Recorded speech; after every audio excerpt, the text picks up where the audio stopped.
అట్లా అంటాను సార్, అట్లా అంటలేం కానీ మనం పర్మిషన్ ఏదైతే అప్లై చేసినామో మీరే అన్నారు కదా సార్, మీరే అన్నారు కదా ఏమంటున్నాడు సార్. ఇప్పుడు ఒకటి పర్మిషన్ ఏదైతే తీసుకున్నామో మనకు రూట్ ఏదైతే ఉన్నదో దాని ప్రకారమే పోదామంటున్నాం. మనకి ఇప్పుడు ఆర్టీఓ ఆఫీస్ ఉంది సార్, నెక్స్ట్ స్టెప్ లో ఆర్టీఓ ఆఫీస్ ఉంది, ఇట్లా సార్. ఇప్పుడు ఎస్పీటీ మార్కెట్ నుంచి మీరు అదే అడిగినారు సార్ పర్మిషన్. మనం ప్లీజ్ అర్థం చేసుకోండి, ఇంతసేపు కోఆర్డినేషన్ చేసి ఇప్పుడు ఎందుకు మీరు ఇచ్చిన రూట్ ప్రకారం డిఎస్పీ గారు మా లెక్క ప్రకారము మేము ప్రొటెక్ట్ చేసేది ఏంటంటే శాంతి ర్యాలీతో పాటు నిరసన ర్యాలీతో పాటు దిష్టి బొమ్మ దాలబెట్టే కార్యక్రమం కూడా ఉంది. అయినా డిఎస్పీ గారుగా మీరు, సిఐగా మీరు, మాకు ఎస్పీ గారి మీద నమ్మకం విశ్వాసం ఉంది కాబట్టి నేను దిష్టి బొమ్మను కూడా దాలబెట్టే కార్యక్రమం పెట్టుకోను. మీరు చెప్పిన విధంగానే మేము ఎక్కడన్నా ఇబ్బంది పెట్టినామా, మీరు ఒక్క నిమిషం వినాలి.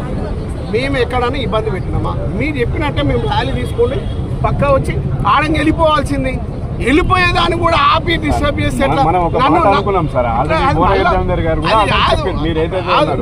మెసేజ్ స్టాచ్యూ నుంచి ఈడంగా పోతే ఏమి ఇబ్బంది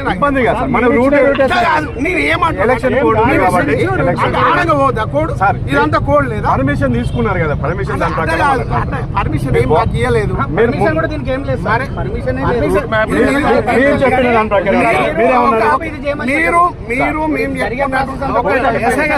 మీరు మేము చెప్పినటువంటి అండర్స్టాండింగ్ లో పోతున్నాము.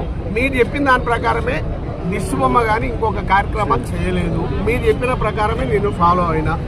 నేను కార్యక్రమం అంతా సుజాయిగా జరిగిన తర్వాత వెళ్ళిపోయే ముందర మన క్లాక్ టవర్స్ అంటారు, మమ్మల్ని ఎందుకు ఆపినట్టు, నన్ను ఎందుకు గుంజి ఆడ పడేసినట్టు. ఒక్కసారి కూర్చొని నాకు ఏమైందో తెలుసా, మీకు ఏమైందో తెలుసా? నాకే ప్రాబ్లం. ఇప్పుడు ఇంత ప్రోగ్రామ్ వెంకరెడ్డి చెప్పిండు అట్లా ఏమని ఎందుకు వద్దు, చెప్పారు సార్. చెప్పండి, మీరు చెప్పండి. ఆయన చెప్పమను. మనకు మైసూర్ స్టాచ్యూ పోతే ఎలక్షన్ కోడ్ ఉంది, కరెక్టే వచ్చినారు. అంటే ఆడేమన్నా కలెక్టర్ ఆడేమన్నా కలెక్టర్ భవనం ఉందా? సార్ ఎస్ఐ గారు